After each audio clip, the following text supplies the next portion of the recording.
तो चलिए आगे बढ़ते हैं। अभी तक मैंने आपको ये बताया कि अगर अब आपको भारत में अगर ड्रग को सेल करना है, किसी नई ड्रग को सेल करना है या मैन्युफैक्चर्ड करना है या इंपोर्ट करना है, तो आपको किन से परमिशन लेने की ज़रूरत होगी। साथ ही साथ मैंने आपको ये भी बताया कि अगर आपको भारत में क्लिनिकल ट्रायल्स परफॉर्म करने हैं, क्लिनिकल ट्रायल्स का डाटा सबमिट करना है, तो आपको किस गाइडलाइन को फॉलो करना होगा, किस रूल को फॉलो करना होगा।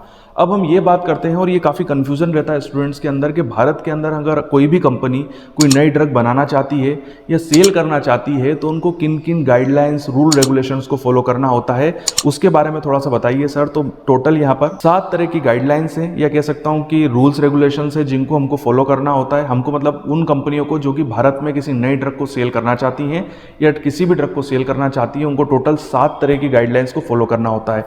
एक एक करके मैं उन गाइडलाइंस के नाम आपको बताता हूं। पहला है ड्रग एंड कॉस्मेटिक एक्ट 1940 और रूल्स 1945। ये तो सबसे इंपॉर्टेंट है। ड्रग एंड कॉस्मेटिक एक्ट, ये तो भारत में अगर आपको ड्रग को सेल करना है तो इसको तो आपको घोट के पी जाना पड़ेगा। जो दूसरी गाइडलाइन है वो है narcotics, drugs and psychotropic substance of 1985। ये हमारी दूसरी गाइडलाइन है। जो हमारी तीसरी गाइडलाइन है वो है drug price control order of 1995। ये हमारी तीसरी गाइडलाइन है। उसके बाद जो चौथी गाइडलाइन है प्रोटेक्शन एक्ट ऑफ 1986। उसके बाद जो हमारी पांचवी गाइडलाइन है ये है आईसीएच से रिलेटेड है, और आईसीएच की गाइडलाइन है आईसीएच जीसीपी गाइडलाइंस। जीसीपी का फुल फॉर्म होता है गुड क्लिनिकल प्रैक्टिस। उसके बाद जो हमारी छठवीं गाइडलाइन है वो है शेड्यूल वाई गाइडलाइन। मैंने आपको बता दिया था शेड्यूल वाई गाइडलाइन क्यों इंपॉर्टेंट है, क्योंकि इसी के अंदर क्लिनिकल ट्रायल से जुड़ी हुई सारी जानकारी दी गई है कि आपको किस तरीके से डॉक्यूमेंट सबमिट करना है। उसके बाद जो 7वीं और आखिरी गाइडलाइन है जिसको हमको फॉलो करना होता है वो है आईसीएमआर गाइडलाइन। आईसीएमआर का फुल फॉर्म होता है Indian council of medical research. तो ये टोटल 7 तरह की गाइडलाइंस होती है जिनको भारतीय फार्मा इंडस्ट्रीज, जी हाँ, जो भारत में ड्रग को बेचना चाहती हैं, उनको इन 7 गाइडलाइंस को फॉलो करना होता है। मतलब ये वो 7 गाइडलाइन है जो कि मस्ट है, इंपॉर्टेंट है भारत में ड्रग सेल करने के लिए। तो इसको आप घोट लीजिए, क्योंकि इंटरव्यू में इससे रिलेटेड कभी भी आपसे क्वेश्चन पूछा सकता है। और साथ ही साथ अगर आप क्यूए में जॉब करना चाहते हैं तो ये जानकारी आपके लिए काफी इंपॉर्टेंट होगी। तो चलिए अब हम बात करते हैं कि किस टाइप के डॉक्यूमेंट्स आपको लगेंगे और किस टाइप के फॉर्म आपको फिलअप करने हैं। तो मैंने यहाँ पर लिखा हुआ है कि अगर आपको परमिशन चाहिए किसी ड्रग की मैन्युफैक्चरिंग की, इंपोर्ट की, किसी भी नई ड्रग के इंपोर्ट की, for production, marketing, clinical trials, तो the company should attach the following data in form 44, जो कि शेड्यूल वाई के हिसाब से होता है। जी हाँ, ड्रग एंड कॉस्मेटिक एक्ट का जो शेड्यूल वाई होता है उसके हिसाब से आपको फॉर्म 44, फॉर्म नंबर 44 के अंदर आपको कौन कौन सी जानकारियां भरनी है। साथ ही साथ जो रूल लागू होता है वो रूल है 122A, 122B, 122D, 122DAA and 122E। ये रूल्स होते हैं इसके अंदर। तो देखिए यहाँ पर तो हमको ये फॉर्म 44 भरना है जो कि शेड्यूल वाई के अंतर्गत आता है। ये भारत सरकार के द्वारा तय किया गया है, और शेड्यूल वाई है drug and cosmetic act 1940 and rules 1945। तो ठीक है, फर्स्ट है इसका, अगर आपको केमिकल और फार्मास्यूटिकल्स की डिटेल डालनी है तो उसके फॉर्म 44 के आइटम नंबर 3 और अपेंडिक्स से 1। वहीं अगर आपको डाटा डालना है एनिमल फार्माकोलॉजी का तो इसमें है आइटम नंबर 3 और अपेंडिक्स से 1 और 4 नंबर का।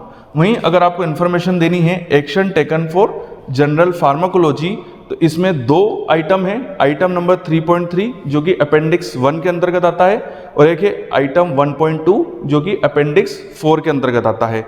तो इनके अंदर मतलब इन फॉर्म्स के अंदर आपको ये पूरी जानकारी जो है वो फिलअप करनी है। तो चलिए वीडियो को आगे कंटिन्यू करते हैं। देखिए यहाँ पर ड्रग से रिलेटेड, जी हाँ, ड्रग की फार्माकोकाइनेटिक स्टडी, जिसमें हम ड्रग के एब्जॉर्प्शन, मेटाबॉलिज्म और डिस्ट्रीब्यूशन और एक्सक्रीशन की जानकारी देते हैं, वो देते हैं हम फॉर्म नंबर 44 के आइटम नंबर 3.5 और अपेंडिक्स होगा 1। इसमें ये पूरी जानकारी हमको फिलअप करके देनी होती है। साथ ही साथ नेक्स्ट होता है डाटा ऑफ एनिमल टॉक्सिकोलॉजी। तो इसके लिए हम जो इन्फॉर्मेशन होती है डाटा ऑफ एनिमल टॉक्सिकोलॉजी की, वो हम फिलअप करते हैं आइटम नंबर 4 में, और अपेंडिक्स होता है 1 और 3। नेक्स्ट है हमारा रेगुलेटरी स्टेटस। जी हाँ, ड्रग का जो रेगुलेटरी स्टेटस है अभी, मतलब हो सकता है कि किसी और रेगुलेटरी बॉडी के थ्रू आपकी ये जो नई ड्रग है जिसकी परमिशन आपको भारत के लिए चाहिए वो भी पास हो गई और किसी और कंट्री में ये सेल हो रही हो, तो उससे रिलेटेड आपको जो भी इंफॉर्मेशन है वो आइटम नंबर 9.2 के अंदर फिलअप करना होता है, जो कि अपेंडिक्स 1 के अंदर आता है। ठीक होगी बात। नेक्स्ट है detail of related to marketing new drug. तो मार्केटिंग से रिलेटेड यहाँ पर मैंने बताया भी है कि मार्केट से रिलेटेड आप ये बता सकते हैं कि ये जो ड्रग है वो मार्केट के लिए कितनी इंपॉर्टेंट है, अभी कौन कौन सी ड्रग है जो मार्केट के अंदर सेल हो रही है और ये ड्रग मार्केट में जाने से क्या फ़ायदा होगा, और हो सकता है कि इस कैटेगरी की ड्रग अभी तक इंडियन मार्केट के अंदर ना हो, तो इससे रिलेटेड इन्फॉर्मेशन सभी की सभी आपको आइटम नंबर 10 के अंदर फिलअप करनी है, जो कि अपेंडिक्स 1 के अंदर आता है।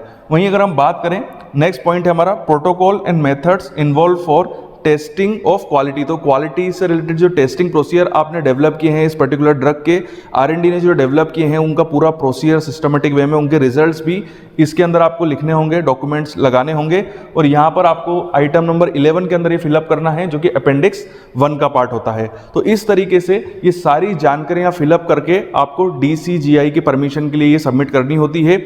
और ये किसके थ्रू भरी गई है, हम इसमें फॉलो कर रहे हैं शेड्यूल Y को, जो कि ड्रग एंड कॉस्मेटिक एक्ट 1940 और रूल्स 1945 के अंतर्गत आता है। तो ये वीडियो हम यहीं पे कंप्लीट करते हैं। इस वीडियो के माध्यम से मैंने आपको ये जानकारी देने की कोशिश करी है कि अगर हमको भारत में किसी नई ड्रग को सेल करना है तो उसकी परमिशन के लिए हमको अगर drug controller general of India की जो परमिशन लेनी होती है तो उनके पास जो हम डॉक्यूमेंट भेजेंगे वो किस फॉर्म में भेजना है, उसमें हमको कौन कौन सी इन्फॉर्मेशन भरनी है, इसको मैंने डिटेल में इस वीडियो के माध्यम से बताने की कोशिश करी है। आशा करता हूं कि वीडियो आपके काफी काम आएगा। वीडियो देखने के लिए थैंक यू वेरी मच। आपके उज्जवल भविष्य की कामना करता हूं और यूं ही बने रहिए मेरे साथ।